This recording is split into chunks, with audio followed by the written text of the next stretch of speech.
PTI,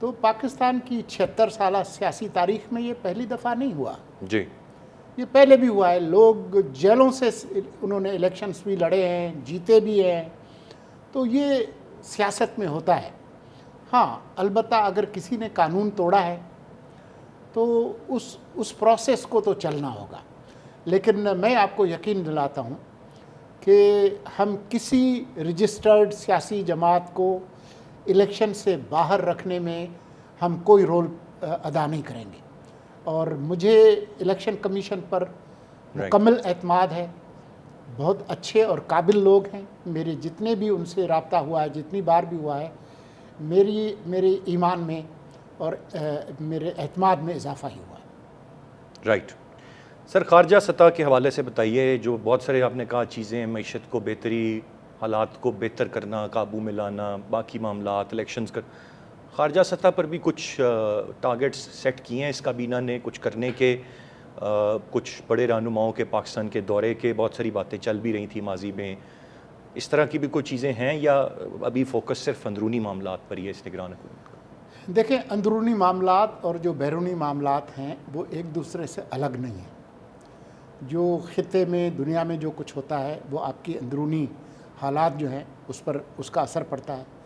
اور جو آپ کی اندرونی کمزوری یا اندرونی طاقت, جی دونوں آپ کو وہ پلیٹ فارم فراہم کرتے ہیں جس میں آپ خطے کے ممالک اور دنیا کے ساتھ جو ہے وہ ایک بہتر انداز میں گفتگو بھی کر سکتے ہیں اور آگے بھی چل سکتے ہیں. جب سے یہ نئی حکومت آئی ہے تو ہم دنیا کی بڑی طاقتوں کے ساتھ بھی اور ساتھ ہی جو خطے کی جو طاقتیں ہیں ان کے ساتھ مسلسل رابطے میں ہیں. اور جو معاشی سمت جس کا تعین پچھلی حکومتیں کر کے گئی ہیں اس کو آگے بڑھانے میں ہم ایک رول پلے کریں گے. وزیر اعظم صاحب جا رہے ہیں اقوام متحدہ کے میں خطاب کرنے کے لیے, لیکن روایتی طور پر اس موقع کو استعمال کیا جاتا ہے جو دو طرفہ جو معاملات ہیں, ممالک ہیں, اہم بین الاقوامی ادارے ہیں, ان کے ساتھ تعلقات کے لیے. تو وہ ہوگا. تو ہم تمام خطے کی طاقتوں کے ساتھ, ملکوں کے ساتھ رابطے میں ہیں, چاہے وہ ہمارے شمال میں ہوں, چاہے ہمارے مغرب میں ہوں. تو ان سب کے ساتھ جو ہے وہ ہمارا تعلق ہے. ٹھیک ہے. ماضی میں امریکہ کا نام سر بہت آیا, امریکی سازش, امریکی مداخلت, یہ وہ, دور ہو گئے, قریب ہو گئے. ابھی کہاں کھڑے ہیں ہم؟ میں جہاں تک دیکھتا ہوں کہ ہمارے جو امریکہ کے ساتھ تعلقات ہیں وہ اپریل 2022 کے بعد آہستہ آہستہ مسلسل بہتری کی طرف جا رہے ہیں. اور آج جب ہم گفتگو کر رہے ہیں تو امریکہ کے ساتھ ہمارے بہت اچھے نارمل تعلقات ہیں. لیکن یہ تعلقات کسی اور عالمی طاقت یا علاقائی طاقت کی قیمت پر نہیں ہے. ہمارے جو روایتی جو تعلقات ہیں, چاہے خلیجی ممالک ہوں, چین ہوں یا ایون روس ہو, تو ان کے ساتھ ہمارے جو معمول کے تعلقات ہیں, کچھ ملکوں کے ساتھ جیسے چین ہے زیادہ گرم جوشی کے تعلقات ہیں, تو وہ اسی طرح سے موجود ہیں. لیکن میرے خیال میں یہ جو بتدریج بہتری کا جو عمل ہے وہ جاری ہے. وزیر اعظم صاحب کا زیادہ فوکس تو اندرونی حالات پر ہوگا, لیکن ہم غار میں نہیں رہتے, ہم دنیا سے کٹ کے نہیں رہ سکتے. بالکل. تو جو ہماری بین الاقوامی جو انگیجمنٹ ہے وہ جاری رہے گی. اب آتے ہیں سر, جو آج کا ایک انتہائی بڑا اور اہم فیصلہ ہے, نیب ترامیم کو آج کل عدم قرار دے دیا گیا, اور اس میں پھر عوامی عہدوں پر فائز جو مختلف شخصیات ہیں ان کے خلاف کیسز بحال. پھر تاکید کی گئی ہے کہ 1 مہینے کے اندر اندر ان کو دوبارہ سے لگایا جائے, اور اس میں سابق وزرائے اعظم اور پتہ نہیں بڑے بڑے نام آتے ہیں. اور ایک تنقید یہ بھی رہی تھی, اور یہ عمران خان صاحب کی درخواست تھی سپریم کورٹ میں اس حوالے سے, اور تنقید یہ رہی تھی کہ یہ جو پی ڈی ایم کی حکومت آئی تھی یہ آئی اپنے آپ کو ریلیف دینے, اپنے کیسز کو ختم کرنے کے لیے تھی. کس طرح دیکھتے ہیں آج اس فیصلے کو؟ وزیر اعظم صاحب نے بھی اس پر ابھی اپنی رائے نہیں دی, اور یہ حکومت کی طرف سے آپ اپنی رائے کا بھی اظہار کریں گے تو میں جانوں گا کہ آپ کا موقف اس فیصلے کو لے کر کیا. دیکھیں, نیب کا جو ترمیمی ایکٹ تھا وہ پچھلی پارلیمان کر کے گئی تھی, اور اس پر کافی گفت و شنید ہوئی تھی, اور وہ اس نے ایکٹ کا درجہ حاصل کر لیا تھا. تو اس لیے پارلیمان کی جو کارروائی ہے اور اس کا جو کام ہے اس پر ہم کوئی تبصرہ نہیں کر سکتے. ہم تو خود اس پارلیمانی عمل کی پیداوار ہیں. جی. جو موجودہ نگران حکومت ہے وہ ایک آئینی قانونی عمل آرٹیکل 224 میں جو پارلیمان نے ترمیم کی تھی اس کے نتیجے میں ہم بیٹھے ہوئے ہیں. ہم کسی ٹرک پر بیٹھ کر تو نہیں آئے. جی. تو لیکن کیونکہ ایک عدلیہ کا فیصلہ آیا ہے اور اس کو چند گھنٹے گزرے ہیں, میں نے ابھی تک وہ تفصیلی فیصلہ نہیں پڑھا. اور تھوڑی دیر پہلے تک تو جب میں نے اپنے جو متعلقہ وزراء ہیں ان سے پوچھا تو ان کو بھی موصول نہیں ہوا تھا تفصیلی فیصلہ. تو ابھی تک جو حکومت کی پوزیشن ہے وہ یہ ہے کہ تفصیلی فیصلہ ہم پڑھیں گے. ٹھیک. جو وزارت قانون ہے اس کا مطالعہ کرے گی. ٹھیک. وہ ہمارے اندر جو ان ہاؤس جو قانونی ماہرین اور جو آؤٹ آف دا ہاؤس جو قانونی ماہرین ہیں ان سے ہم صلاح مشورہ کریں گے اور پھر اس کی روشنی میں ہم فیصلہ کریں گے کہ ہمارا لائحہ عمل کیا ہوگا. ٹھیک ہے. تو ابھی شاید تھوڑا ارلی ہے کہ آپ اس پر کامنٹ کر سکیں, لیکن فیصلہ انتہائی اہمیت کا حامل ہے اور یہ جو کیسز بحال ہونا ہے یہ چیزیں ہیں, یہ بالکل اس سے سچویشن بدل نہیں دی ہے سولنگی صاحب ایک طریقے. مجھے نہیں پتا کہ صورتحال بدلے گی کہ نہیں بدلے گی. فیصلہ ضرور اہم ہے. جو 3 رکنی بینچ ہے اس میں 2 ارکان نے ایک طرف فیصلہ دیا ہے, اکثریتی فیصلہ. ایک جج صاحب نے اس کے خلاف دیا ہے. یہاں پہ بہت سارے قانونی نکات لوگ اٹھائیں گے. جی. خود ایک اور بھی ایکٹ ہے, پروسیجر اینڈ پریکٹس ایکٹ, جس نے قانون کا درجہ حاصل کیا ہے, جس کے اندر بینچ کی تشکیل کے حوالے سے اہم امور ہیں. بہت سارے آئینی اور قانونی معاملات ہیں. تو ہم اس میں کسی قسم کی جلد بازی نہیں کریں گے, خاص طور پر ایسے وقت کہ 2 دن بعد نئے چیف جسٹس صاحب جو ہے اتوار کے دن ان کی حلف برداری ہے. جی بالکل. تو ہمیں اس پہ کوئی جلد بازی نہیں کرنی چاہیے. ٹھیک ہے, آپ اپنا وقت لیں گے, وزارت قانون رائے دے گی, اس کے بعد آپ اپنا ہاتھ میں. آخری سوال ہوگا میرا سولنگی صاحب آپ سے. واضح طور پر جو اس وقت سب سے بڑا مسئلہ جس سے ہم نے گفتگو کا آغاز کیا تھا, میں وہیں پر اختتام بھی کروں گا, وہ ایک عام آدمی کی حالت زار ہے, اور آپ بہت بہتر انداز میں جانتے ہیں کہ ایک عام آدمی کس مشکل حالات سے گزر ہے. ابھی کچھ ہماری آف دی ریکارڈ جو بات تھی میں سن رہا تھا, آپ نے کہا کہ جو آنیسٹ بات ہے, سچی بات ہے, وہ بتا دینی چاہیے, امید میں نہیں رکھ. ابھی عوام کیا سمجھیں کہ کوئی بہت کو بڑا کرشمہ, کچھ چیزیں تبدیل ہو جائیں گی, نگران حکومت کچھ ایسا کر دے گی, یہیں پر روک لیں گے؟ توقعات عوام کو کیا رکھنی چاہیے حتمی طور پر کہ جب تک آپ لوگ جا رہے ہوں گے کہاں کھڑی ہوگی عوام؟ دیکھیں, اگر ہم لوگوں کے ساتھ سچ بولیں اور سنجیدگی سے, ایمانداری سے حالات کو بہتر بنانے کی کوشش کریں اور لوگوں کا اعتماد آپ کو حاصل ہو, لوگ سمجھیں کہ یہ واقعی اپنی کرسی گرم کرنے کے لیے اور گاڑی پہ جھنڈا اور ڈنڈا لگانے کے لیے نہیں آئے ہیں, تو لوگ بھی آپ کا ساتھ دیں گے. پھر لوگوں کی جو توانائی ہے وہ آپ کے ساتھ شامل ہوگی اور اس میں پھر کرشمات بالکل ممکن ہیں, بہت اچھی خبریں ممکن ہیں. بالکل صحیح. تو ہمیں ہر وقت پر امید رہنا چاہیے. مجھے پتا ہے کہ لوگ کس مشکل کا شکار ہیں. اگر آپ کی تنخواہ 35,000 ہے اور 25,000 آپ کا بجلی کا بل آئے, جی, اور آپ کو بچے بھی پالنے ہیں اور ان کو تعلیم بھی کرنی ہے, کھانا بھی کھانا ہے, تو مجھے پتا ہے کہ کتنا مشکل ہے. لیکن ہم پوری کوشش کریں گے. یہ جو 18 ارکان کی جو وفاقی کابینہ ہے, جی, ہم پوری کوشش کریں گے اور ہم اوپن ہیں لوگوں کی بات سننے کے لیے. ابھی بھی ہم آپ سے بات کر رہے ہیں, ہم اوپن ہیں کہ ہم ہر اس چیز پر عمل کریں گے جس میں لوگوں کی زندگی آج سے جو آنے والا کل ہے وہ بہتر ہو. بہت بہت شکریہ ادا کرنا چاہوں گا میں جناب مرتضیٰ سولنگی صاحب, آپ کے وقت کا, آپ کی تشریف کا, کہ آپ یہاں اسٹوڈیو تشریف لائے, سوالوں کے جوابات دیے, اور بہت ساری نیک تمنائیں کہ آپ کی یہ نگران حکومت جو ہے واقعی عوام کے لیے کچھ بہتری چیزیں لا سکے. آن اے پازیٹیو نوٹ میں آج کے پروگرام کا اختتام کروں گا. ارسلان خالد کو اجازت دیجیے. اللہ نے